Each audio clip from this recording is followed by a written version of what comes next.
Bé, molt bona tarda a tots i a totes. Voldria excusar el Manel La Rosa, membre de la Junta FEM Vallès. Tot i així ens ha fet arribar un text que llegiré a continuació, seria com la seva intervenció. És una manera també d'obrir aquest debat entre els i les ponents. El text porta per títol L'anomia catalana i el que faig en primer lloc és passar a llegir-lo.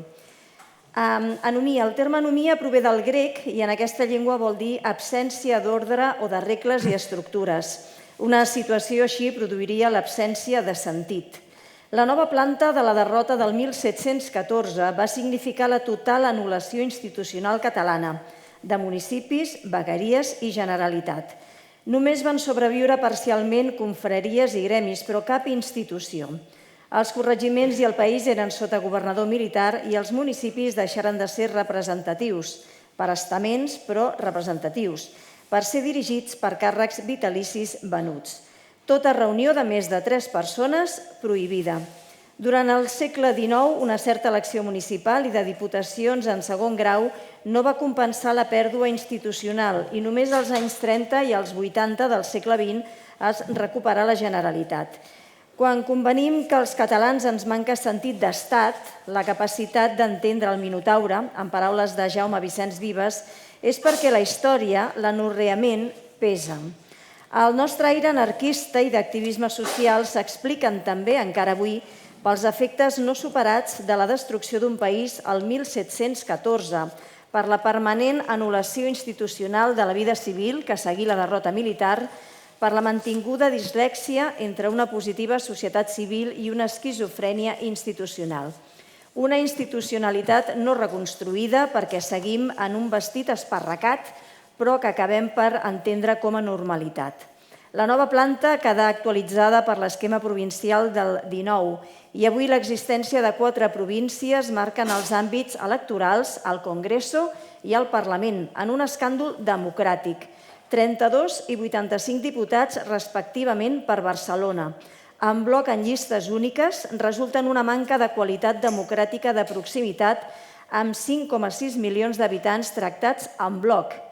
Qui és el teu diputat? Manca llibertat política perquè aquesta comença per una representació política propera. I que el tercer i quart pressupost del país siguin d'institucions no electes, Diputació i Àrea Metropolitana de Barcelona, és un complet despropòsit. Els governs de les diputacions i l'àrea sumen forces polítiques oposades al Parlament i municipis i constitueixen un sindicat de càrrecs electes que sostreu la política, els programes diferenciats, la responsabilitat i la representació territorial, esdevenint institucions políticament irresponsables. Per a una població meitat de la catalana, a l'entorn basc, trobem 7 governs regionals i 7 àmbits polítics directament electes. 3 àmbits forals bascos, el seu govern conjunt, més Navarra, La Rioja i Cantàbria. Qui gosaria fer-los desdir de la seva estructuració democràtica? Ningú. I algunes d'aquestes províncies es van autodeterminar i democratitzar com a comunitat autònoma. 7 institucions democràtiques envers una en nosaltres, Generalitat. I sí, acompanyada de 5 sindicats políticament irresponsables, 4 diputacions i àrea. Com també hi ha àrea metropolitana a Barcelona, però és negada al Vallès, al Camp, part del Baix Llobregat. Una normalitat, entre cometes, que inclou mapes de tot tipus per part de la Generalitat, despesa i aparells centralitzats, en una matriu gens federal. La incapacitat catalana de dissenyar l'organització territorial política del país parteix de la derrota del 1714, seguida de la divisió provincial, ratificada fa poc en la sentència de l'Estatut, però també i en primer lloc de la nostra incapacitat d'ordenar i entendre el país. Una incapacitat que és una llosa d'anomia. No hi pot haver projecte de país, econòmic, social, sense projecte polític, òbviament democràtic. I no hi haurà ordenació física, ambiental, possible sense prèvia organització política, perquè seria tecnocràtica. La institucionalització del país, la recuperació del seu sentit i forma democràtica han d'anar pel camí de la regionalització per reconèixer-nos de què estem fets, de quines peces estem compostos: Pirineu, Plana de Ponent i fins a arribar a tot el conjunt, en un mapa electoral i administratiu coherents i plenament assumits que confirmin la identitat de país. I en aquest camí el fet metropolità és només un cas parcial de regionalització i en la gran rodalia de Barcelona la major densitat implica subsidiarietat, ni homogeneïtat ni centralisme. El desplegament de les forces i el potencial de país demanen una regionalització democràtica perquè no hi ha cap altre camí. Demana superar els monstres provincials i el metropolità i ser substituïts per un vestit endreçat de país. El balanç de l'estructuració democràtica a Catalunya és fins i tot una anomalia a escala espanyola, on s'han desplegat comunitats autònomes, moltes d'elles uniprovincials, i s'han creat consells insulars directament electes i que nosaltres només hem aplicat merescudament a l'Aran. Superar la nova planta incrustada en l'amostrament suposa una fita d'alliberament, irrenunciable i imprescindible. El principi del camí d'endreça partirà d'un mapa regional com a desplegador d'organització política i administrativa, un mapa del qual potser no n'estaríem tan lluny com veurem. La primera alternativa a la visió de Catalunya com a províncies fou la divisió comarcal del 1932, que es fixà la memòria col·lectiva del país com una marca de profunda identitat. I aquest referent es desplegà en la recuperació de la Generalitat a partir del 1980. El que es desconeix més profundament és que aquell pas, del 32, contenia també un mapa regional per suma de comarques mai no desplegat, el qual contenia encerts i també errades. Per exemple, definia una regió amb capital Reus i una altra a Tarragona, però era prou coherent en la resta. Llavors, com més endavant, les regions o vegueries eren suma de comarques. El camí es va reprendre pel govern de Pasqual Maragall el 2010 amb alguns passos endavant, com per exemple que Reus i Tarragona compartissin la regió del Camp, mentre que l'Ebre, Tortosa, emergia en propietat. Altres espais, com la Plana de Ponent o el Pirineu, han estat força estables.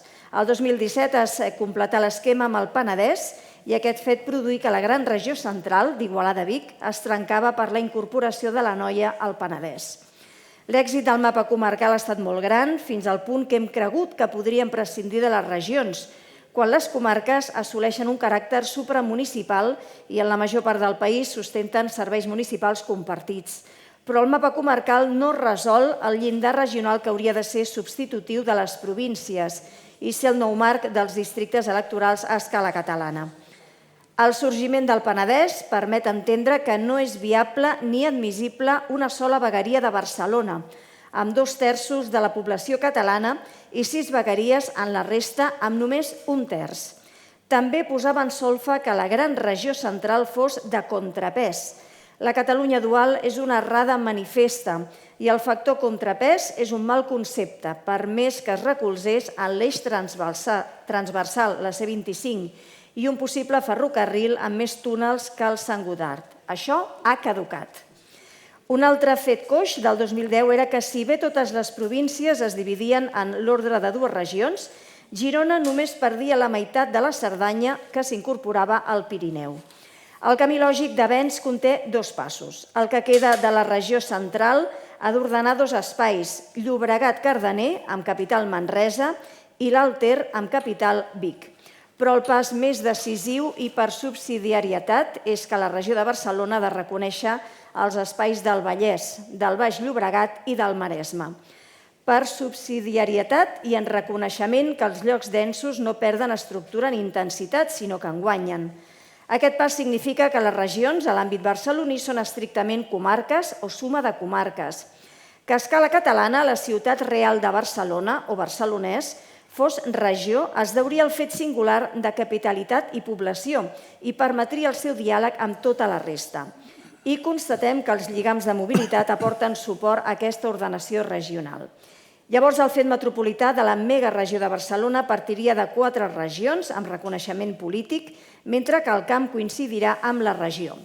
A la gran metròpoli de Barcelona, la suma dels 4 espais regionals assoliria un fet mancomunat puntual, una agència per a competències molt específiques, poques però intenses i concretes, res de vaguetats genèriques. L'organisme actual de l'àrea metropolitana, l'AMB, seria el servei compartit entre Baix Llobregat i Barcelonès, però al Vallès i al Maresme s'assolirien institucions metropolitanes locals pròpies. I dins la continuïtat física del Pla de Barcelona amb el Baix Llobregat, la diferenciació política permetria exercir serveis per separat o conjuntament, però en ple reconeixement de les dues parts components, ambdues directament electes. Tot plegat en el benentès que un fet metropolità és un parcial del fet regional i que calen competències més àmplies que les metropolitanes. Si el Vallès és una Biscaia i el Baix una Guipúscoa, l'organització regional permetria polítiques econòmiques de formació i altres com fan, per exemple, una Diputació Basca o un Consell Insular. Molts detalls poden ser objecte de diferents ajustos diferents, però el concepte és que l'organització política del país determina la solució metropolitana, no a l'inrevés, i que aquesta organització política ha de ser de tot Catalunya i és inajornable, perquè ens hi va la democratització i el desplegament del nostre potencial en tots els ordres. O això, o seguir en l'anomia de país desestructurat. I per tot això, un mapa constitueix el primer pas d'endreça. Una mica llarg, per llegir-ho jo... No hi és, ha deixat el seu testimoni. Però clar, m'ha sabut greu retallar-ho perquè no hi és present i ens ho ha enviat i per tant ho hem llegit com si ell ho hagués llegit. Un aplaudiment per ell. Un aplaudiment per tu. Doncs comencem, com dèiem, aquesta taula rodona on, com dèiem en el títol, la idea és donar veu també a territoris fora de l'àmbit barceloní. Ens acompanyen en Jordi Cullàs, president de Provegueries Penedès, la Carme Rimbau, presidenta del Centre d'Estudis de l'Hospitalet i la Genoveva Català, presidenta del Centre d'Estudis Comarcals del Baix Llobregat, que seran les persones que intervindran en aquesta taula rodona, però també dir-vos que més enllà d'aquesta introducció que fareu cadascú de vosaltres, una mica amb les vostres reflexions sobre el que s'ha estat parlant o explicant fins i tot la vostra pròpia experiència, farem un debat obert, és a dir, que qualsevol de vosaltres que vulgui participar, l'únic que ha de fer és aixecar-se, agafar aquest micròfon i explicar el que vulgui. Per què ha de venir fins aquí? Perquè s'estan registrant. Si no, no caldria que us aixequéssiu, però en aquest cas, com que ho estem enregistrant, doncs s'agrairia que vinguéssiu fins aquí perquè se us pugui veure, no? Com deien, hem recuperat la presencialitat, doncs aprofitem-la. Doncs comencem i, com dèiem, ho fem amb una ronda inicial d'intervencions. Us agrairia brevetat, a ser possible. Jo no he donat l'exemple, però que consti que el text no era meu, ja ho he dit al principi. Llavors, després iniciarem aquest debat. En primer lloc, si us sembla, escoltem en Jordi Cullàs. Ell és president, com dèiem, de Provegueria Penedès, un expert en desenvolupament local i una persona molt arrelada i molt vinculada a la comarca de l'Alt Penedès. De fet, si no m'equivoco, va ser gerent del seu Consell Comarcal durant un temps, però actualment, com dèiem, president de Provegueria. I segurament el més interessant, més enllà de qualsevol reflexió, és la vostra pròpia experiència com a vegueria. El que voleu. Bona tarda. S'han dit tantes coses que quasi costa una mica, però intentaré sintetitzar al màxim.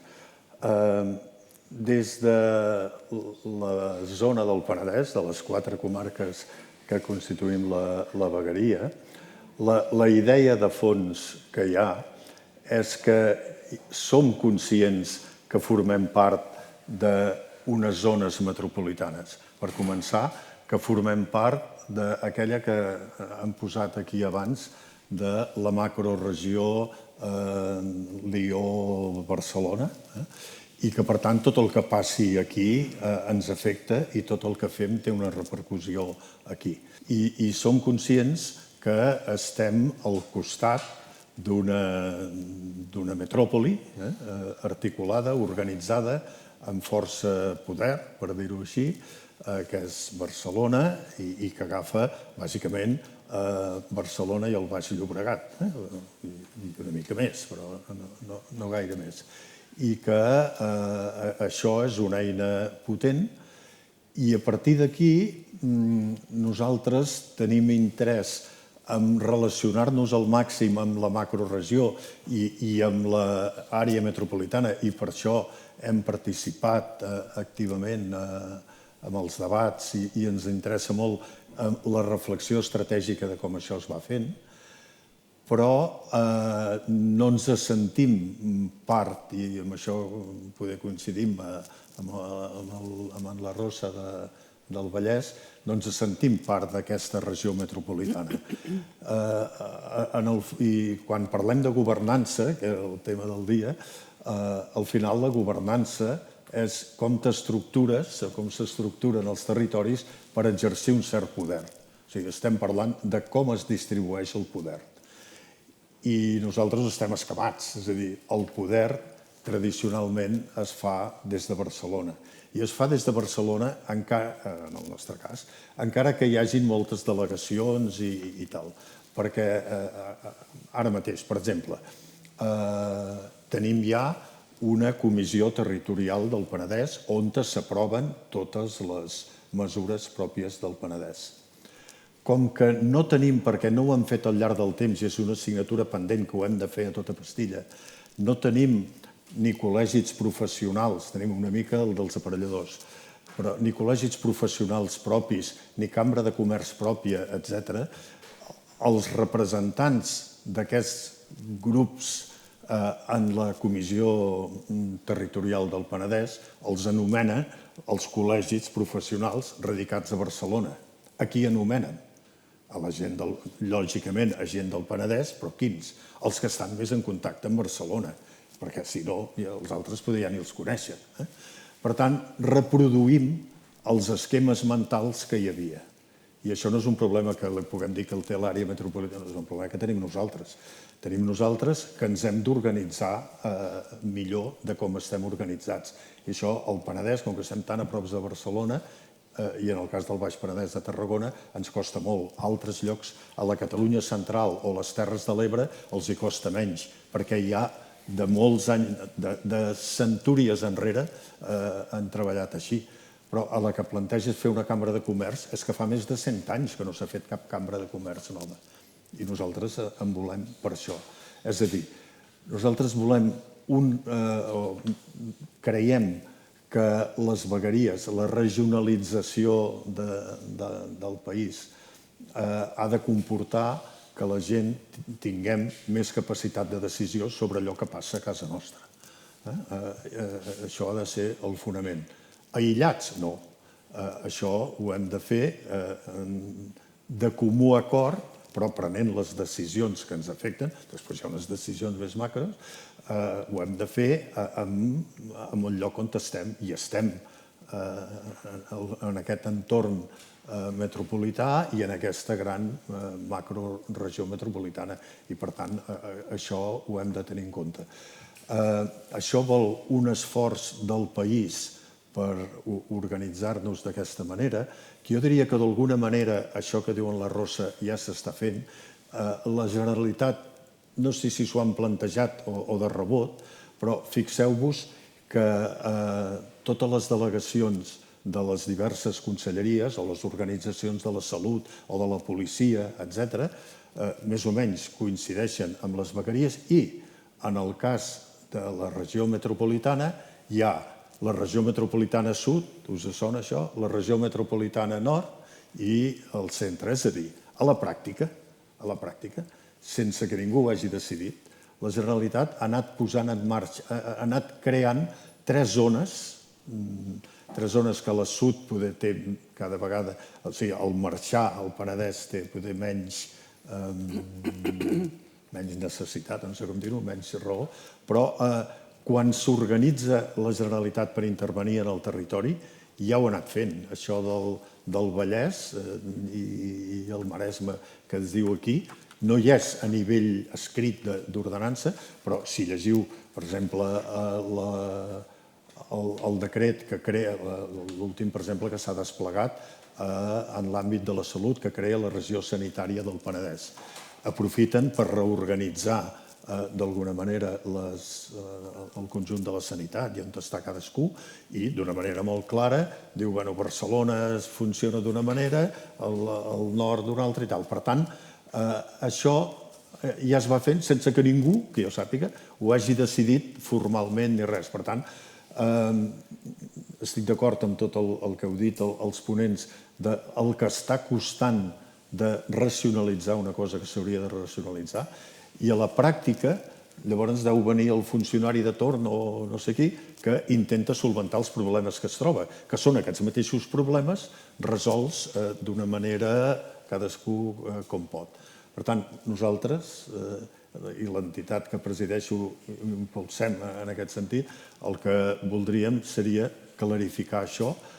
En aquest sentit, ens sentim força còmodes en aquest sentit que la pràctica ja ho està portant, però que això s'hauria de racionalitzar, de dir, de fer, de proclamar, i que hauríem de tenir d'una manera molt clara aquestes competències exercides amb una estratègia, no ens la podem inventar, una estratègia més clara, i aquí molt bé el del Pla Estratègic 2030, i en tot cas trobem a faltar encara una estratègia macro més gran on hem d'encabir el tema de la mobilitat, sobretot el tren i tal, perquè, esclar, des de Barcelona, i ara acabo amb un speech propagandístic o reivindicatiu, des de Madrid, però aquí a Barcelona ningú s'hi ha mogut gaire, han dit les mercaderies s'han de treure de les carreteres i posar-les als trens. I llavors farem un corredor mediterrani, estupendo. I per on passarà aquest corredor mediterrani? Doncs mira, arriba a Tarragona, tot arriba a Tarragona, perquè el corredor mediterrani té dos rails, el que passa més o menys pel Mediterrani i el de veritat que passa per Madrid, llavors va per Saragossa i per passar la frontera tot va a Tarragona. Llavors de Tarragona com pot anar fins amunt? Bueno, a partir de Barcelona en amunt, a algú se li va ocórrer fa 20 anys que la línia de l'AVE pot aguantar trens de passatgers i trens de mercaderies, i els pots posar en aquella via. A la resta d'Espanya no. I com van, doncs, des de Tarragona fins a Barcelona o fins aquí al Vallès? Fàcil. Agafem les línies per on passen els rodalies pel Baix i Alt Penedès i posem una via perquè pugui passar un tren més estret, d'ample europeu, i que passin per allà. Amb això, amb aquesta comèdia, portem uns 7 anys o així que els trens són una merda, que la desconfiança envers el transport públic del tren no té límits, que llavors, no sé qui ha dit aquí abans que la gent va treballar amb cotxe. Amb cotxe, el 45%, jo crec que això creixerà, no disminuirà, creixerà, perquè ningú confiarà en el tren, ni en els autobusos, perquè més cotxes vol dir més embotellament a l'hora de passar per les autopistes. L'autopista Vilafranca, quan es gira cap al Vallès, no sé si fa temps que no hi heu passat, vull dir, no sé cap. Per tant, aquí s'ha de planificar d'una altra manera, s'han de tenir les coses d'una altra manera, i no es pot anar dient, i aquest tema del tren el poso perquè des de Barcelona no he sentit ningú, ni a vosaltres que us tinc molt d'apreci, que hagi aixecat la veu dient però quina borrada esteu fent de matxacar a tot un territori que allà hi han de passar no sé quants, 200 trens cada dia, etc. A Tarragona llavors han dit, nosaltres mercaderies per l'interior, no sé si us sona això, els sindicats i tal, potser us sona. Vol dir, no volem les mercaderies per aquí, què fan? Els hi fan llavors, la DIF diu, donaran el tomb per Reus, llavors agafaran la línia de Picamoixons, que és una cosa morta de rissa que hi ha per allà, sembla un acudit, això de Picamoixons, però existeix, que va parar a Sant Vicenç, al Baix Penedès, i tot el Baix Penedès i tal, fins a Martorell, matxacant l'altre. A algú se li ocorreria això? A Montcada ho posarien, o a Badalona? No, oi? Doncs allà tampoc. I és una mostra gràfica de per què volem autogovernar-nos, per què creiem, perquè esclar, aquesta via ha d'anar per algun lloc, que hi ha d'haver una estratègia metropolitana i no sé què, però que no pot ser de dir aquells allà que s'aguantin. Bé, doncs, el Jordi no ens ha explicat la seva experiència en això de lluitar per ser una vegueria, però vaja, la reivindicació és clara. Ja es veu. Ja s'ha notat. Doncs ara és el torn de la Carme Rimbau. La Carme és una gran activista i justament des del passat mes de març, si no m'equivoco, ets presidenta del Centre d'Estudis de l'Hospitalet de Llobregat. Sí. Carme, no sé com veieu des d'una ciutat com l'Hospitalet, tan propera a Barcelona, no? Un fenomen com el de les vegueries. Fenomen que ja és una realitat, que com deien, que tampoc és nou, que ja hem tingut vegueries en un passat i que ara tornen a... De tota manera, t'he de dir, primer de tot, gràcies per convidar-me i m'alegra molt de veure cares conegudes que fa molt de temps que no ens veiem i m'imaginava que em veuria i m'ha fet molta il·lusió per veure que seguim, que hi som. La pregunta aquesta, la veritat és que em poses... Perdó, que em va fer gràcia quan em van convidar, què van dir de l'escola d'estiu del Baix Llobregat. Dic, però jo soc de l'Hospitalet. Diu, doncs del Baix Llobregat i de l'Hospitalet. Dic, vale. Per afegir, no? Això, la pregunta que em deies, perdona, és que em poses en un compromís perquè és que jo portava tota una història completament diferent. I aleshores, clar, ara jo tenia preparades unes coses que les pots dir, que no tenen res a veure amb tot això que s'ha dit. Però com que ja s'ha dit molt, si m'ho permeteu, jo vaig a lo meu, que la feina m'ha costat per buscar el tema. Seré breu. En primer lloc, una breu síntesi del que és l'Hospitalet de Llobregat. El 2022 hi havia 265.444 habitants. Originàriament tenia una superfície de 22 quilòmetres quadrats, però l'any 1920 va perdre 900 hectàrees de la zona de la Marina que van ser annexionades a Barcelona i que actualment formen part de la zona franca. En qualitat de població és la més densament poblada d'Europa. 21.400 habitants per quilòmetre quadrat. I no diguem de Collblanc Torrassa, que és on visc jo, que si la dada... Jo és que fins i tot m'esgarrifa de dir-ho perquè sembla que no pugui ser 53.000 habitants per quilòmetre quadrat. És que és una barbaritat, però és que la veritat és que estem allà com formiguetes, no sé. I com a cosa propera, diguem, més propera al Baix Llobregat, està a la riba esquerra del riu Llobregat. El 15 de desembre de 1925, el rei Alfonso XIII li atorgà el títol de ciutat. Dit això, jo pensava parlar una miqueta, amb uns apunts que ja tinc per no fer-ho llarg, perquè sabia que només tenia 5 minuts, parlaré una miqueta sobre el Pla Director Urbanístic, o el PDU, o després dit Biopol Gran Via. De tota manera, primer comentar que jo volia parlar en primer lloc del cobriment de les vies a l'Hospitalet, perquè el cobriment de les vies, com a mínim sé que des del 2008 s'està parlant del cobriment de les vies, i és com aquella vaixella o aquelles estovalles que tenim a casa que només es fan servir pel dia de Nadal, quan hi ha algun acte o algun problema o el que sigui a l'Hospitalet, aleshores surt la notícia, ara sí, el cobriment de les vies, ja tenim no sé què, ara ho farem i ara comencem. I és mentida, és tot mentida, però el cobriment de les vies és una història que s'arrossega i s'arrossega, que en definitiva jo no sé si es farà mai, en sèrio, perquè és una obra faraònica, que jo no l'acabo d'entendre, però clar, no sóc jo qui ho he de fer. Dit tot això, aleshores, a la feina. Permeteu-me, que jo no... Veus, m'he posat aquí els puntets per... En primer lloc, dir que el Pla Biopol Gran Via és l'etapa de transformació final que permetrà que el districte econòmic de la ciutat s'estengui fins al riu Llobregat, connectant amb el cúmul biomèdic Bellvitge, més de 50 grups de recerca biomèdica i 1.000 investigadors. És que m'ho he posat per ordre, per agafar puntets de tot.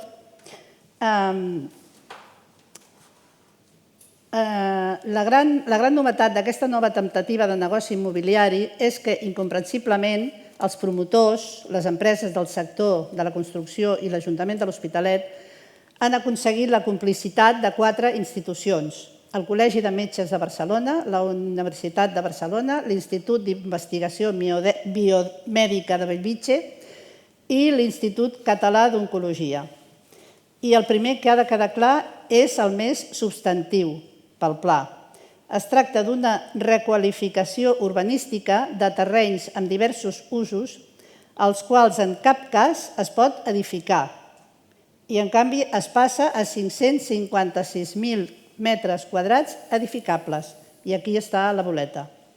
En concret, 400.000, un 72%, 400.000 metres quadrats, es preveuen per oficines i activitats d'investigació i recerca biomèdica. Però, atenció, no especifica quina proporció aniria destinada a cada funció, per la qual cosa podria ser gairebé tot per oficines i 100 metres quadrats per la recerca científica. Si realment es blindés la funció agrària, seria una molt bona notícia perquè el terreny és un espai molt gran que hauria de ser destinat completament per al tema agrari. Portem anys reivindicant la conservació d'aquest patrimoni natural, etnològic i històric, que oferiria a la ciutat una oportunitat de desenvolupament econòmic sostenible. La gran novetat és que la presentació del PDU Biopol Gran Via ha vingut avalada pel suport de 4 importantíssimes institucions acadèmiques i mèdiques. Per què? Perquè algú els ha dit que el nou pla urbanístic és necessari per desenvolupar el projecte de fer un clúster biomèdic, el Biopol, al voltant dels 2 hospitals i les facultats que ja hi són a la zona. Un clúster és un conjunt d'unitats, empreses, institucions, etc., d'un mateix sector econòmic que actuen conjuntament. La col·laboració i proximitat d'aquests agents, teòricament, ha de generar millors resultats que si van cadascú pel seu compte. La coartada de que per fer el clúster biomèdic cal fer un nou pla urbanístic ha adquirit tanta importància que han posat Biopol al nom del PDU, que abans es deia PDU Gran Via Llobregat. Segueixo. Per tant, s'han parat a pensar en l'impacte climàtic, mediambiental i en la salut de les persones que tindria la materialització d'aquest biopol? Això per anar ràpida, m'ho he apuntat per anar ràpida. I ja no... ja. L'informe de la Direcció General de Qualitat Ambiental i Canvi Climàtic de la Generalitat de Catalunya ha estat enviat a la Saboga. La Saboga és una associació ecologista que, juntament amb Noves Blocs i altres grups, segur, però aquests són els més representatius, han estat presentant al·legacions, han estat presentant... Com a resposta a una de les al·legacions presentades davant del PDU Biopol Gran Via. En ell, tècnics de la Generalitat reconeixen que hi ha errors al càlcul de les emissions derivades de la mobilitat, entre d'altres, així com detecta que manca incloure més afectacions a la qualitat de l'aire que es derivarien d'aquest desenvolupament urbanístic dissenyat. Ja vaig acabant, El número 6. Ai, per favor, és que ha sigut una feinada, això, no us ho perdeu, He perdut el número 6. Ai, que m'he posat els paperets i tot. Ai, per favor. 3, 4, 5, doncs passaré... no, 6, està aquí. Perdó, El PDU Biopol Gran Via és un més dels molts plans urbanístics que s'han endegat al Baix Llobregat. En època d'emergència climàtica és directament suïcida. Font, Ecologistes en Acció, el títol de l'article és prou explícit, denuncien que els ajuntaments del Baix Llobregat impulsen greument les emissions de gasos amb efecte d'hivernacle a través de l'urbanisme. Tot plegat, és igual, ja l'agafaré, gràcies.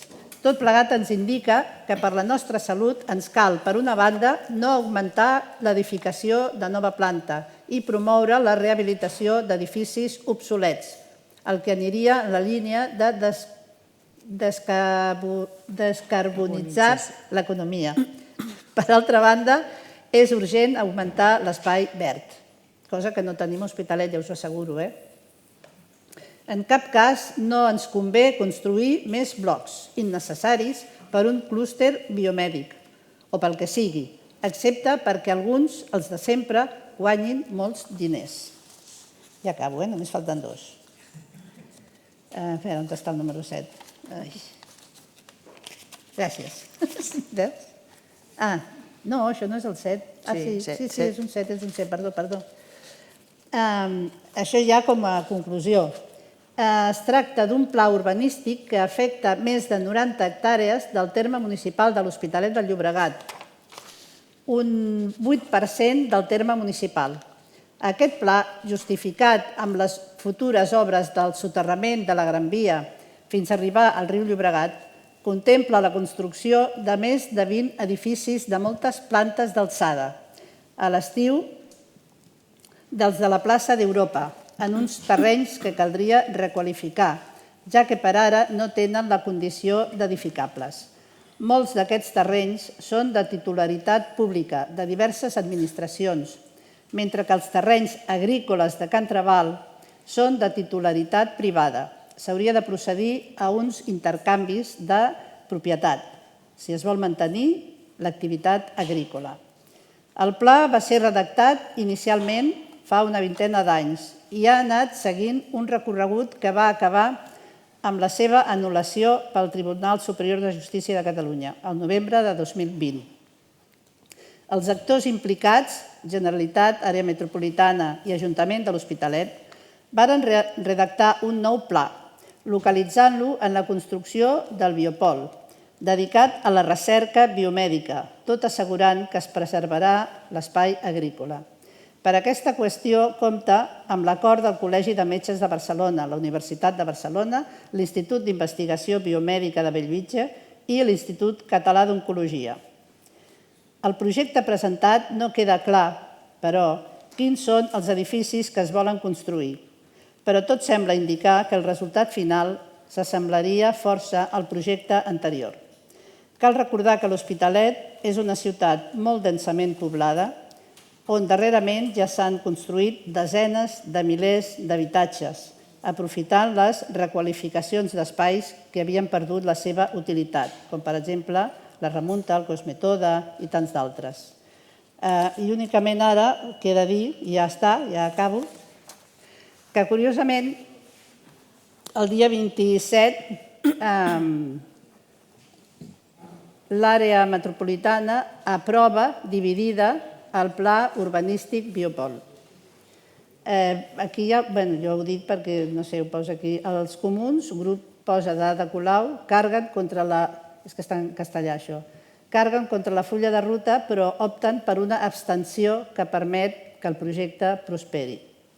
En tot cas, aquest projecte s'ha aprovat, el dia 27 es va aprovar, i aquesta és una altra de les tristes històries que tenim a l'Hospitalet. No sé si us ha servit d'alguna cosa la informació, però donada atesa la proximitat, doncs sempre són coses que m'he saltat del tema propi que heu parlat, però ho sento, però jo tenia preparat això i el que m'ha costat buscar tota aquesta documentació i gràcies, ja està.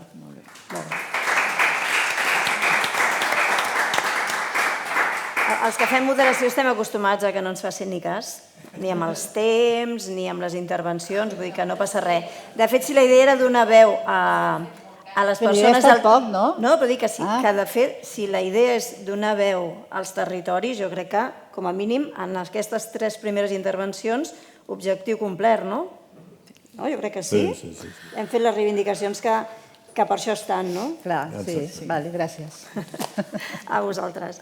Acabem aquest primer torn d'intervencions amb la Genoveva Català, presidenta del Centre d'Estudis Comarcals del Baix Llobregat, des del març del 2019. Beva, no sé si fer-te una pregunta o que m'expliquis el que ja tenies pensat. Tenia 8 pàgines, no us les explicaré, perquè a més una part me les ha aixafades la Conxita a la presentació. Sí, però perfecte. Aviam, quina posició té el centre d'estudis, que és el que em toca dir? També em costarà molt només parlar de la posició del centre d'estudis i acabaré dient una mica coses que penso jo. Mireu, el centre d'estudis, que l'any que ve, com deia la Conxita, farà 50 anys que va néixer, en l'acte de constitució diu que se consideró que el Baix Llobregat es en la actualidad, era l'any 74, la comarca catalana más desintegrada y conflictiva que necesita ser promocionada creando en la misma un centro de estudios comarcals. Se informó que en el aspecto de la cultura, la historiografía del Baix Llobregat merece una atención particular y que se debe lograr un mayor desarrollo cultural, artístico, científico de las poblaciones que forman parte de esta comarca con signos evidentes de voluntad de superación. Per tant, des de fa 50 anys, l'any vinent farà, aquest centre d'estudis ha tingut aquesta visió territorial que la Conxita explicava molt bé. Després, cíclicament, ha anat prenent posició i, a més, s'ha anat orientant, com són el conjunt de centres d'estudis, diferents mirades sobre el riu, sobre temes d'economia, d'indústries. Hi ha hagut una mirada territorial. Cal observar que el centre es crea en un moment en què no hi havia organització territorial de Catalunya, era en plena dictadura franquista, i que hi havia una definició de visió de la comarca que anava de Montserrat fins al mar. En aquell moment, d'una manera absolutament implícita, perquè, a més, el centre neix a Martorell. Després, en el decurs dels temps, hi ha hagut aquests pronunciaments que la Conxita ha explicat molt bé sobre el manifest en defensa de la comarca, etc. I segurament l'activitat més rellevant que en els darrers temps hem fet de pensament territorial de la comarca va ser entre el 2016 i 2019 el Congrés al Baix Llobregat a debat, que va ser una mirada sobre diferents àmbits, intentant observar algunes qüestions interessants de la comarca. Aquest Congrés del Baix Llobregat a debat va tenir un marc que era el Fòrum Municipalista, que eren els electes de la comarca. I em fa gràcia llegir-vos del Fòrum Municipalista un dels debats que hi van haver, aviam si el trobo també faig com tu, que com que m'he portat més papers del compte, us diré que hi havia a la taula en aquest debat del Fòrum Municipalista que deia quina administració necessitem per una gestió adequada del territori. Doncs ni més ni menys que en aquesta taula de debat hi havia Josep Perpinyà, llavors alcalde de Sant Just del PSC, Raquel Sánchez, us sona el nom de Raquel Sánchez, alcaldessa de Gavà, actual ministra, Josep Maria Llop, alcalde de la Palma, un municipi recent creat, de Convergència, Arnau Funes, d'Entesa i l'Univers dels Comuns, Jordi Albert, d'Esquerra Republicana, Fernando Moya, del PP i Francesc Xavier Alegre, de Ciutadans. I una de les conclusions que aquesta taula deia es demana la redefinició i racionalització del marc competencial i administratiu de les diferents administracions, dotant-les de recursos suficients. Es planteja resoldre la complexitat amb la conversió en una vegueria amb competències derivades de la Diputació i de la Generalitat. El Baix Llobregat necessita una solució específica que es correspongui amb el seu pes econòmic i demogràfic. Ha de tenir una administració útil i propera que tingui necessitats i garanteixi drets. Una administració elegible i que doni comptes de la seva gestió davant de la ciutadania.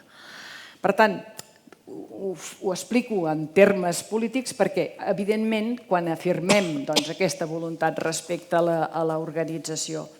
De totes maneres, a mi el debat, ara ja us dic una mica del que penso, l'organització té un sentit en funció d'uns objectius de caràcter de la vida en comú. De les ponències anteriors de la Mariona, del Jaume, de l'Oriol i del Ricard, que no hi és, la visió de què ha d'atendre aquesta organització crec que és la clau. És a dir, nosaltres no som un centre que per la geografia, és a dir, si hem d'organitzar un territori podríem acabar fent com a Àfrica quan es va descolonitzar. Fas unes ratlles i ja queda organitzat el territori, oi que no estem parlant d'això en absolut? Estem parlant de com hem d'atendre una població, com hem d'atendre un fenomen que és aquesta realitat metropolitana de vida de les persones en espais agrupats. L'expressió de la Carme a l'explicar-nos la conflictivitat de l'Hospitalet és aquesta tensió territorial i humana que es produeix en funció d'uns determinats models de desenvolupament. Per tant, sí que m'agradaria que l'Oriol fos el conseller de Territori, perquè potser ho endreçaríem d'una altra manera. És a dir, ens hem d'ocupar de mirar en un àmbit determinat, evidentment en el context en què ens movem, a la península Ibèrica, a Europa i com està el món, i per tant ha de ser possible organitzar-ho d'una altra manera. I a més ha de ser possible que la governança es pugui fer a partir de plantejaments eminentment democràtics. Jo em feia aquí uns apunts que deia: respecte a l'organització territorial, quina situació tenim? Tenim un aiguabarreig, tenim el municipi, la comarca, la província, l'àrea metropolitana, la vegueria, l'organització territorial de serveis de l'Estat, l'organització territorial de serveis de la Generalitat. És a dir, és realment un puzzle que quan ho expliques a gent que no sigui així com els que estem aquí en aquesta sala, els hi sona absolutament. A més, el sentit de pertanyença és un sentit molt subjectiu. És a dir, jo fonamentalment em sento de Molins de Rei, si us he de ser sincera, i de casa meva, de Cal Bosch, i ja està. Vull dir, el sentit de pertanyença és un imponderable.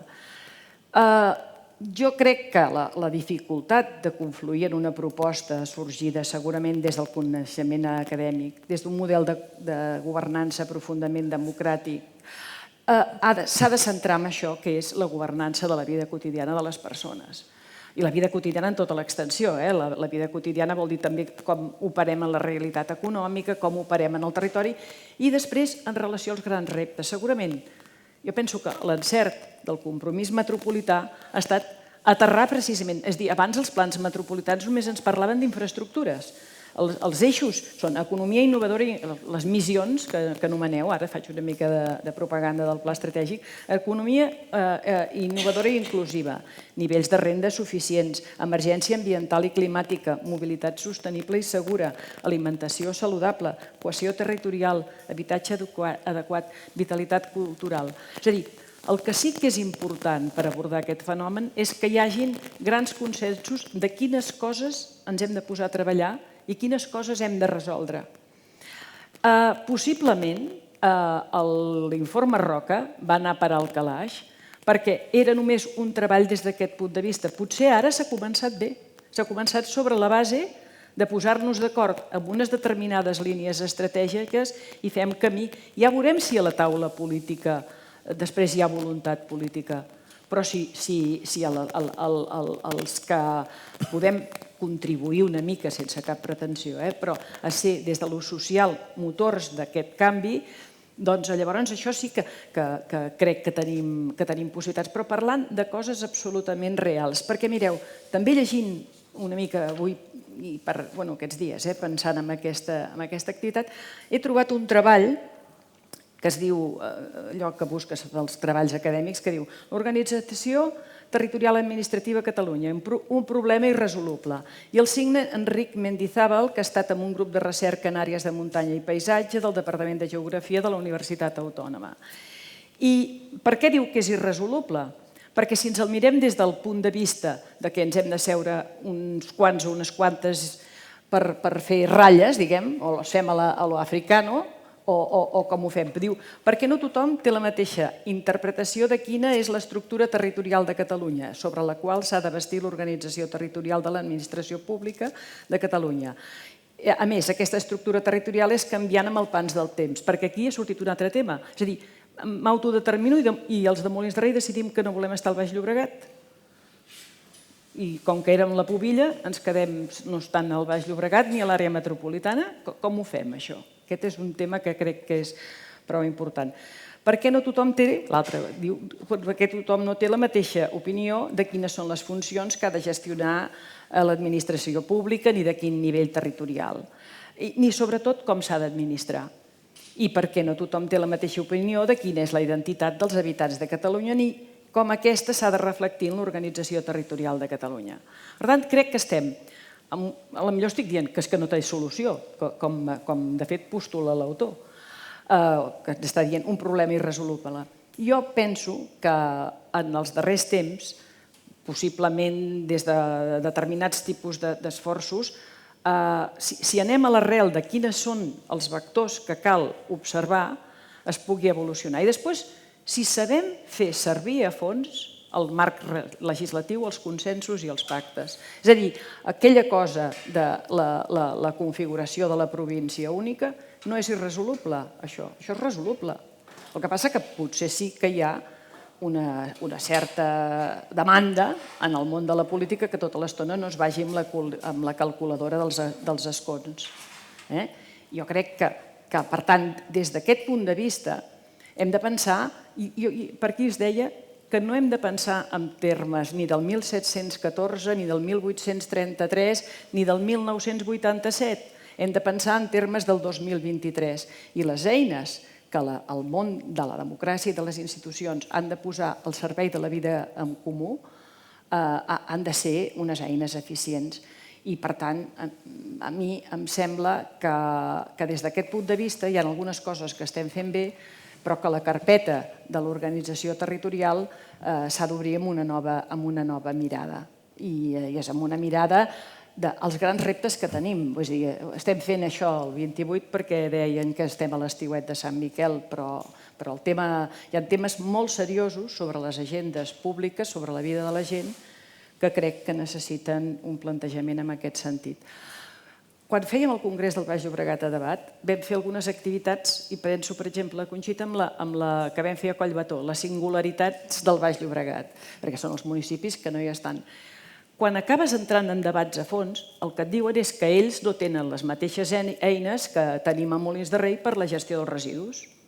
I, per tant, hi ha eines avui en dia que ja ultrapassen el marc de les competències municipals per criteris d'eficiència i d'efectivitat. I això no nega la capacitat de l'autonomia municipal, però la interacció és imprescindible. És imprescindible. No sé si m'he explicat. Sí, sí.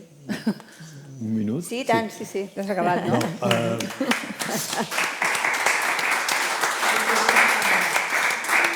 Obrim el debat perquè sí. Sí, només una cosa, estic d'acord bàsicament amb el que dius, però vaig a tornar a posar un exemple de la diferència que hi ha entre prendre determinades decisions en un lloc o en un altre. Però ja no només, no per la mala fe ni per res, sinó ara fa un any, exactament, si no recordo malament, ara fa un any, era al començar el curs. Es fa pel fet de l'estació aquesta nova que feu aquí a Barcelona, com es diu? Hi ha una superestació... Que no som de Barcelona! La Sagrera! Perquè pels trens de la Sagrera i tal, durant 15 dies o així, els trens que venen de Granollers i tot això, la gent ha de baixar i pujar amb autobusos i s'han de moure cada dia unes 50.000 persones, o no sé quantes, o més. En aquell mateix moment, més o menys, començava el curs, o sigui, era ara. Per fi s'estrenava al Penedès un autobús que portava estudiants, des de Vilafranca, Sant Sadurní i a l'Autònoma. Per tant, sense passar per Barcelona i tot recte. Comença el curs, surt l'autobús de Vilafranca i ja surt ple. I ja no passa, i per tant ja no surt per recollir els de Sant Sadurní, els de Sant Sadurní estan allà esperant. Què fan? Esclar, això, de qui depèn aquest autobús? Doncs depèn de l'autoritat del transport metropolità. Telefonada a l'autoritat del transport metropolità. Allà no vam aclarir res. I ho entenc que no s'aclarís res, perquè tenien 50.000 persones per moure cada dia no sé quants autobusos i nosaltres donàvem el cunyàs per 6 o 10, és igual, però aquells 6 o 10 tenien tot el dret, perquè a més és amb diner públic, que allò passés i que... Per tant, el que no pot ser és que la mateixa autoritat es dediqui a resoldre els problemes de la Sagrera i tot això, i a més, no hi ha aquests de Sant Sadurní, que mira, Sant Sadurní encara tenen tren, però tots els autobusos de dintre el Penedès de Pontons a no sé on i tal, continuen anant, que es mou una persona i se'n mourien més si fos a la carta més tipus el Pirineu i tot això, continuaran amb autobusos de no sé quantes tonelades, de 60 places que no hi puja bo i ningú, i anar pagant, i tot depèn d'una autoritat, d'algú que no deu haver anat mai a Pontons, ni a la Llacuna, ni no sé què. Llavors, les decisions concretes que afecten a la gent cada dia s'han de prendre des d'allà. Jo ara compagino això, en la meva jubilació, soc el president del Consorci Sanitari al Penedès-Garraf. 250.000 habitants i tal, 2 hospitals. A més, ha costat o no, fins que al final ho han entès els que havien de decidir i ha anat junt amb el crear la regió sanitària del Penedès. Hospital de Vilafranca, 100 llits, 6 quiròfans. Hospital del Garraf, que està a Sant Pere de Ribes, 200 llits, 3 quiròfans. Algú li cap al cap això? O sigui, ja es veu que això no quadra, no? És a dir, o un lloc tindràs quiròfans que no van i l'altre, o tens que moure els malalts d'un lloc a l'altre. Bueno, ha costat Déu i ajut. Per què? Perquè la capacitat de decisió, d'aquí depeníem, de la metropolitana sud, on els que ho porten ja prou feina tenen amb gestionar Bellvitge i no sé quanta gent més. I que el Garraf, la llista d'espera, superi els 2 anys, mira, ja esperem que no es morin i si es moren ja no hi serà a la llista d'espera.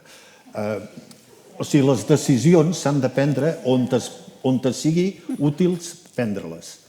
I d'aquí llavors organitzem el país en funció de com es prenen les decisions, sense tocar la pera a un altre i sense que s'hagin d'esperar els 50.000 de la Sagrera perquè ara el senyor que porta això, o senyora, se n'ha anat a buscar un autobús. Mira, a més, jo crec que això que dius, si es treballa bé, jo tota l'estona quan s'explica el fenomen de que el fet de les grans metròpolis és un fenomen mundial. I em dóna la sensació, i us ho pregunto els que en sabeu molt d'això, que és, bueno, això és així ja. Home, és així, però les coses no passen perquè sí. I aleshores depèn de quin planteig tinguis de governança del fenomen aquest en tot el conjunt de territori de l'hospital. Per tant, depèn de lo viable que sigui la vida a l'entorn de Vilafranca i Sant Pere de Ribes, hi haurà gent que anirà a viure més allà, no estarem tots tan densificats a les àrees metropolitanes, perquè a les àrees metropolitanes atrauen en funció dels serveis i aleshores li acaben apretant el territori hospitalet que ja no hi cap ningú allà, no? Vull dir, estem... Per tant, jo crec que aquí també hi ha una reivindicació clara a la governança de Catalunya i evidentment no parlo d'altres horitzons, cadascú els que consideri, però amb les eines actuals. L'altre dia també, quan m'estava preparant això, pensava en una cosa, Jaume, de fa uns quants anys. És a dir, la capacitat de la iniciativa legislativa comarcal, és a dir, els consells comarcals de temes que els atribueixi, tenen capacitat per fer proposició de lleis davant del Parlament. Aquí ho vam intentar, amb 3 consells comarcals per convertir que Collserola fos parc natural.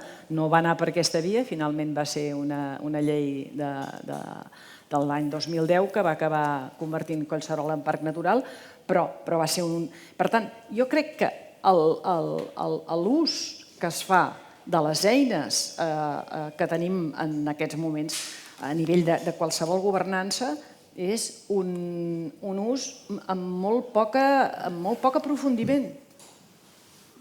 No sé si algú, perdoneu, si algú vol participar d'aquesta taula, si té alguna cosa a dir o a aportar. El Lluís. A veure, esteu parlant i curiosament esteu posant tots els exemples sobre mobilitat. És curiosíssim, no? Ahir justament estàvem en unes jornades parlant d'aquest tema, no? No sé si us fixeu, jo estava escoltant, i jo no sé si és un problema de 1714 o de quan és, però sí que veig que qui té que fer les coses, que és el govern de la Generalitat, sembla que no governi. És a dir, el que estaves dient no és competència de la TM, és competència de la Direcció General de Transports de la Generalitat de Catalunya. Això què vol dir? Que els pobres que ara s'estan tancant allà a la parada d'autobús, perquè els autobusos, a Vilafranca, Vilafranca, perquè no han posat en marxa els autobusos que substitueixen els trens de Rodalies que estan funcionant malament, perquè tenen que fer unes cues de caldeu per poder agafar autobusos que al final no hi ha suficients autobusos. O sigui, això és una competència de la Generalitat de Catalunya, que és qui, dintre del territori, excepte l'àrea metropolitana de Barcelona, excepte la zona de l'àrea metropolitana de Barcelona, és qui té la competència. Fins i tot aquí a Sant Feliu, la L51 és una línia de la Generalitat de Catalunya. Per tant, jo crec que aquí, a vegades parlem de la regió metropolitana, parlem de la governança, però a vegades és que l'organització que hauria de fer aquesta feina no l'està fent. I no només amb els temes de mobilitat, amb temes de salut i amb molts altres. Jo crec que, simplement llançar aquesta pedra, jo crec que aquí toca, i sobretot amb el tema d'autobusos que parlaves abans, és molt més complex del que sembla, perquè hi ha unes concessions que el senyor Jordi Pujol va prorrogar durant 25 anys, 4 mesos abans d'acabar la legislatura, i hi ha unes concessions d'autobusos que són les que funcionen, i fer modificar això és complicat. Però ara, l'any 28, tindrem l'oportunitat... Bueno, ara hem de començar a treballar perquè l'any 28, quan hi hagi les noves concessions, el disseny... Avui surt un article magnífic que és molt interessant llegir a La Vanguardia sobre aquesta qüestió. Gràcies. Tot és complicat, i depèn de qui sigui i tal, i moltes coses, com això dels autobusos, no tenen solució, sembla, no? Jurídica. Però, en canvi, no, sembla que no, que s'ha d'esperar no sé quan, però, en canvi, posar un tercer fil a la via del tren, que és l'únic mitjà públic no contaminant que tenim 300.000 persones, bueno, treus des d'allà, no sé, 150.000 persones així, per venir a Barcelona. Això sí, la decisió es pot prendre, no crec que l'hagi pres cap Parlament, ni de Madrid, ni d'aquí, no sé què, l'han pres uns tècnics i uns no sé què. Les decisions que es van prenent contínuament sobre el territori no metropolità són contínues. Sobre el metropolità suposo que també, però si més no, hi ha una certa capacitat de defensa. Els altres, doncs, ens fotem més. I com que ens fotem més, no tenim ganes de formar part d'un engranatge més gros perquè ja hi som i ens molesta. Per tant, el que volem és que hi hagi alguna entitat, és igual, és que no, la Generalitat tornarem a estar el mateix, s'haurà de preocupar, és a dir, si juguem a no sé quants milions i els altres que juguem de desenes de mils, merda. Per tant, hi ha d'haver una organització que això es pugui fer i que el gros no pugui posar un tercer fil per escabullir-se, com ara fan els de Tarragona o com s'ha fet a Barcelona, perquè, clar, no crec que ningú vulgui que els trens aquests de mercaderies al corredor del Mediterrani passin pel mig de Barcelona, no? Passin per la Sagrera aquesta i tal, això no s'ha previst, passen per fora. Però doncs jo també els vull per fora de casa meva.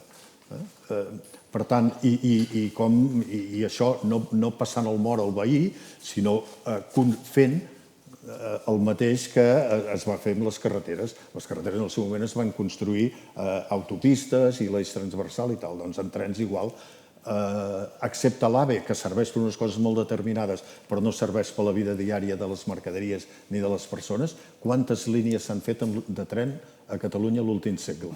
Cap. Zero. Cap. Bé, si algú pensa que així arreglarem la salut del planeta...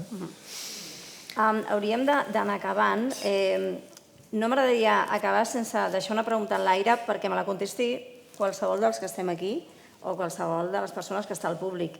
Estem parlant de model territorial de país i en tot moment estem posant sobre la taula el tema de la desigualtat.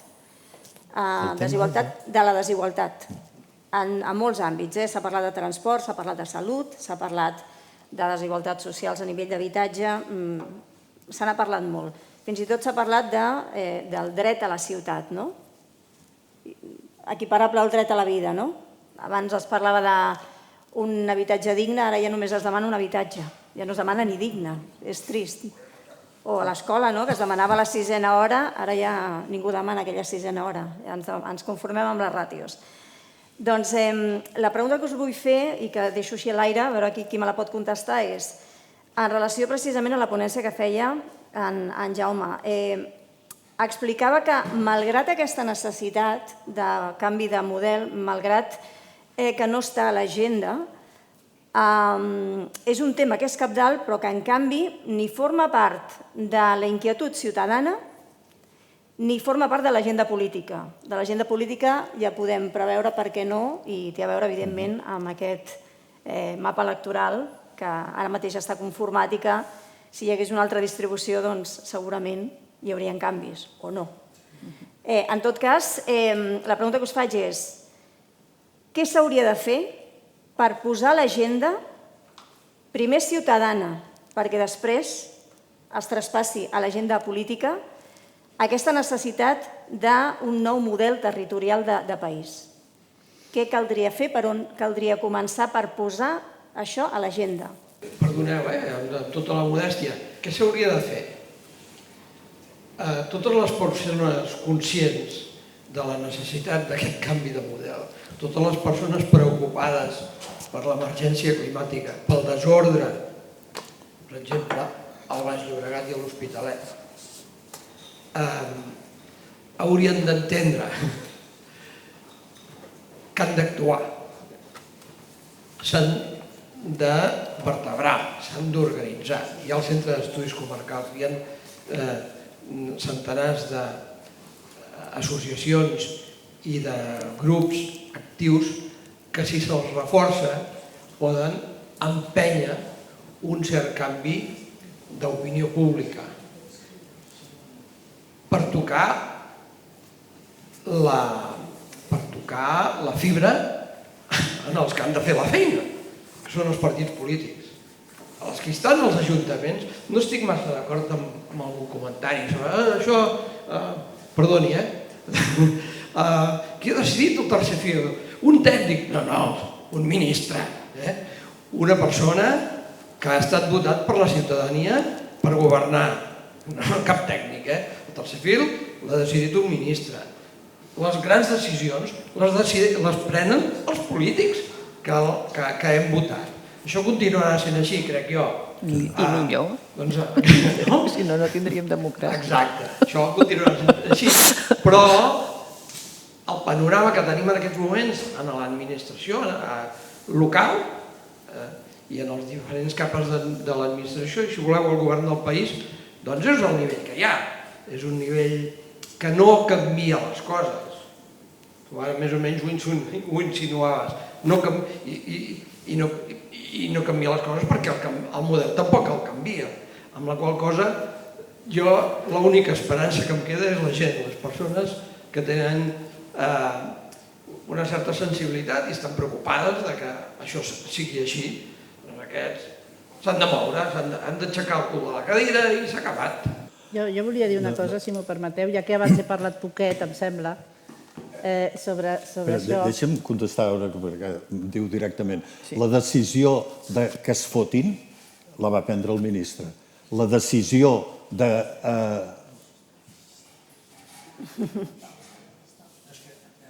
És que li tapa... La decisió de fer una xapussa és tècnica i està signada pels tècnics. O sigui, el tercer fil és una xapussa. És una cosa que es pot fer per un moment determinat. S'ha fet, però no una instal·lació que dona... Bé, és igual, no vull dir males paraules. Evidentment, a partir de que un càrrec electe ha dit a aquesta gent que els bombin. Però s'ha de ser mal el que sigui per anar a fer el que s'ha fet. O sigui, imagineu-vos-ho per aquí, imagineu-vos-ho. A la que entres en una dinàmica en el que un territori no compta, doncs allà hi pots fer qualsevol cosa. I ara no... Bé, és igual. Els camions no pagaran peatge per l'autopista i tal, i la gent que fem servir l'autopista en el tros Vilafranca-Martorell i tal, doncs ens juguem la vida, perquè els accidents són cada dia, i sobretot anar tard a la feina, perquè es para. Carme, endavant. No sé si parlar perquè ja és molt tard i si hi ha més paraules prefereixo que algú... No sé si hi ha més paraules, si hi ha algú que vulgui fer alguna aportació. Jo vull fer un panegíric en defensa dels càrrecs electes. Doncs, Carme, si et sembla... Bueno, aleshores he perdut una miqueta el fil ara, però... Ai. En part, o sigui, estic bastant d'acord amb el que començava a dir el senyor, el company. És molt complicada aquesta pregunta, És molt complicada. O m'ho sembla a mi, potser és que jo soc molt... Però és molt complicada. En primer lloc, que la gent prengui consciència de les coses. Això és la primera base, que la gent pensi què passa, on estàs vivint, o què fas, o què necessites. No tu, sinó el conjunt d'on estàs vivint. Això per una banda. Per altra banda, clar, jo a l'Hospitalet tinc un exemple molt dolent que, per exemple, els regidors, ja no diguem l'alcaldessa, que em sembla que ja porta 12 anys, ja al final ja compta que quan acabi la legislatura, que ha començat ara, ella ja jubila, o sigui que això ja ha tingut sempre la seva vida ja controlada, no? Però és que els regidors, la majoria, a banda d'ella, la majoria de regidors sempre són els mateixos. I no com que els votants, o sigui, com que la gent els vota, doncs ja, què han de fer?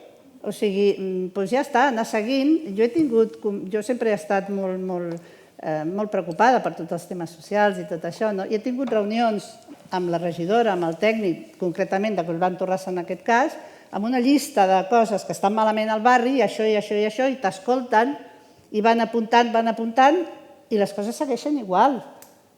I quan els veig els dic, escolta, tota aquella llista què? Sí, ho tenim en compte, dic, és que no feu res. És que no fan res. I una altra cosa per acabar, perquè ja et dic que la pregunta la trobo molt complicada. Jo el que veig, modestament, la meva opinió últimament, és que molts dels que estan amb la política no són polítics. No són polítics, perquè jo conec els polítics que hi havien i que estaven preocupats per la ciutat, pel país, però ara no. Ara els polítics només estan preocupats per barallar-se i per aquestes històries que no pel bé del país, de la societat, del lloc on estan vivint. I, bueno, això, que els polítics d'ara, què vols que et digui? Deixen molt que desitjar. Alguns, No tots, Això també és veritat, N'hi ha que són bons, però la majoria no ho són. Ja està. No, bueno, sobretot perquè és molt d'agrair a la Mariona i a l'Oriol i el Jaume, que encara resistiu aquí, o sigui, molt bé. I volia fer un apunt, perquè a més l'he escoltat en més d'una ocasió, tot el tema del debat de la governança de la metròpoli, i a més abans, quan comentaven la mobilitat, canvi climàtic, per tant, hi ha tants elements que traspassen el municipi i en els que ens hauríem de posar d'acord i en els que hauríem de fer evident aquesta necessitat d'aquesta organització i aquesta governança, i la dificultat que comporta, perquè està molt bé que les entitats, per exemple, com la nostra, que passem una tarda parlant d'organització territorial, això no ho fa qualsevol. Per tant, és important que la nostra entitat tingui la capacitat d'organitzar aquest debat. Però que això tindríem que articular alguna mena de declaració, de posicionament, d'alguna qüestió que anés un passet més enllà. Perseguir la senda, Mariona, perseguir la senda. No abandonem, sinó continuem.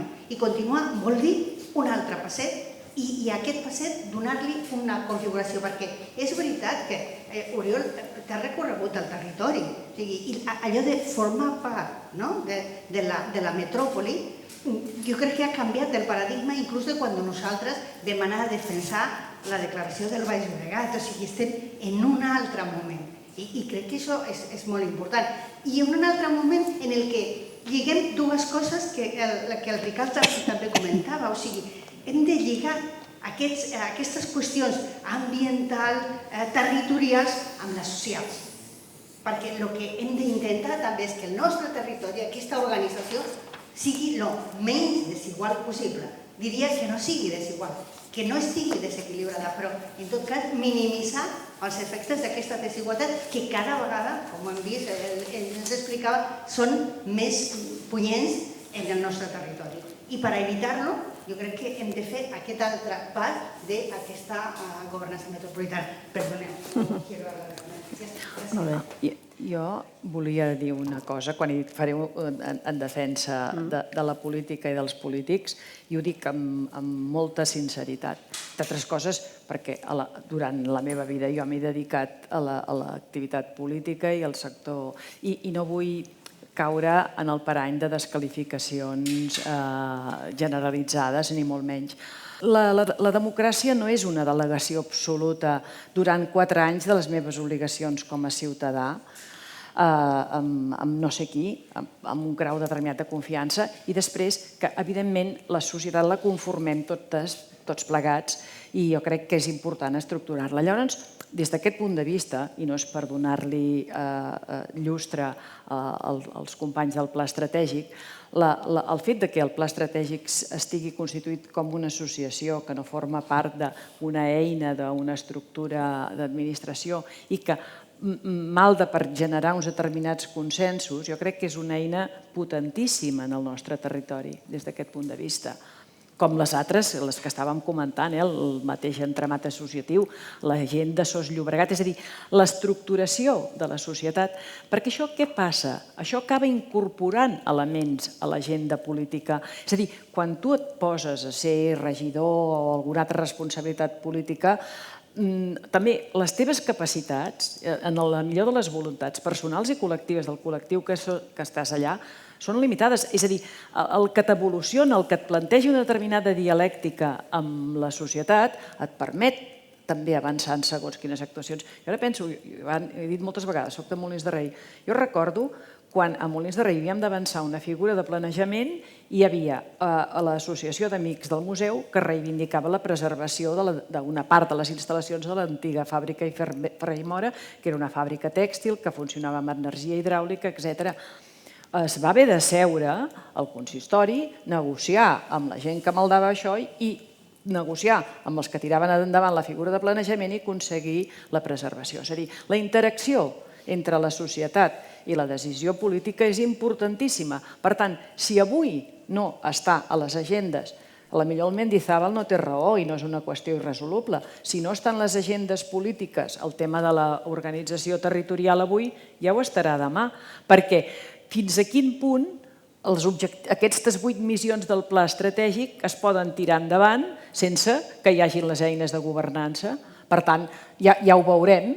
I aleshores jo, des d'aquest punt de vista, volia fer, primer tot, com que el sistema democràtic és el millor dels sistemes, fem-lo servir a fons. I el sistema democràtic no s'acaba amb votar cada 4 anys i les persones que s'asseuen allà a la taula. És una obligació social col·lectiva de totes i tots nosaltres. Gràcies, Bea. Una primera qüestió. Som un país que ens agrada molt improvisar i som molt desinteressats i això és a les antípodes de l'organització territorial. Com millor s'entén la bona ordenació territorial d'un país és quan vas per l'aire, si heu sobrevolat Alemanya alguna vegada, veureu que és un país que ja entens que hi ha un bon sistema de lànders i de regions perquè és un país que a nivell de sols no urbanitzables, de sols urbans, es veu que la cosa funciona. Jo, pel que fa a la pregunta que formulàveu, jo crec que l'única esperança que tenim de que hi hagi un clamor popular per una organització territorial del país és fer entendre que això millora la qualitat de vida de les persones. Hi ha molta gent que només coneix els consells comarcals per les beques menjador. Si aconseguim convèncer que l'administració pública està patint una crisi molt gran, que el que està organitzant el territori és l'IKEA, que col·loca un IKEA a Sabadell, un altre Hospitalet i una altra a Badalona, i tanmateix no tenim una política d'hospitals perquè el Vallès clama al cel i aquí es va batallar molt pel Brogi i que una bona divisió territorial, que les comarques són entitats massa petites, no serveix per millorar la qualitat de vida, doncs ho tindrem malament. Ara estem obligats a ser eficaços des dels poders públics perquè els recursos són escassos i des d'una visió de que hi haurà millors escoles, millors sistema sanitari, millor sistema d'equipament, millor qualitat de vida, si hi ha una organització territorial que sobrepassi el model comarca, si això es pogués fer entendre a nivell de les associacions de veïns, a nivell d'entitats, doncs almenys podria ser això interessant. Ho dic perquè a més, tenim una visió tan conservadora que encara seríem capaços de que esdevinguessin independents com a país i encara conservar les diputacions. Encara podria passar això. Per tant, crec que hem d'intentar anar de que això sigui un debat no acadèmic només, que les aportacions han estat molt interessants, sinó que a nivell de relacions de veïns, de col·lectius, aquest sigui un tema interessant perquè es vegi que millora la qualitat de tothom. Ja està. Doncs, escolteu, ho deixem aquí, almenys la taula rodona. Gràcies al Jordi Cullàs, la Carme Rimbau, la Genoveva Català i a tots vosaltres per participar-hi. Però que no ens movem. No, home, que ens saluda la regidora d'Esplugues, que ha tingut el coratge d'aguantar-nos tota l'estona. Molt ràpidament dir-vos que estic d'acord amb la Genoveva i és cert que els polítics tenim molt, i les polítiques tenim molta feina a fer, ens queden debats pendents, segur, i moltes coses a treballar i molta feina a fer. Però és cert que nosaltres no podríem estar aquí sense vosaltres, la ciutadania, i que també queda aquesta part d'organització de la societat civil que ens empenya els polítics a prendre decisions, i tenim exemples que d'aquesta organització de la ciutadania arriben coses bones, hi ha canvis, i que sou motor i tractor d'aquests. I també donar-vos les gràcies, Genoveva, al Centre d'Estudis Comarcals, per la gran feina que feu de recopilació i de difusió de la història, la memòria de la comarca i de reforçar la identitat de tots els baix llobregatins i baix llobregatines. I que la fantàstica situació que tenim avui aquí a la Masoveria, que heu decidit portar aquesta tercera escola a aquest espai tan meravellós. La Masoveria, suposo que tots ho sabeu, però jo us ho recordo, forma part de tot el conjunt museístic d'Esplugues amb la Rajoleta i Can Tintorer. Estigueu atents a l'agenda, que tindrem portes obertes i visites guiades amb les jornades de patrimoni, i segur que us agradarà moltíssim. I donar-te les gràcies, com a presidenta, però a tots, de generar aquests espais de reflexió i de debat en què podem compartir coneixements i experiències des de l'acadèmia, des del que és l'organització més civil, com deia, i aquest compromís més ciutadà i aquests processos participatius des d'experiències, l'àmbit sanitari i polític, etc., o dels diferents territoris que formem part d'aquesta àrea metropolitana, regió metropolitana, etc., i que ha de ser d'enteniment per tal de tenir serveis, infraestructures i un territori de qualitat per a aquestes 5 milions de persones que parlàvem, que mereixen tot el que nosaltres puguem donar i tota la nostra feina i tot el nostre temps. I moltes gràcies a tots i a totes, perquè són les 9. Les 9 de la nit, I moltes gràcies. Moltes gràcies per estar aquí. Moltes gràcies per haver-nos acollit. Esplugues, sempre ens acolliu magníficament. El centre està molt content. Vinga, gràcies.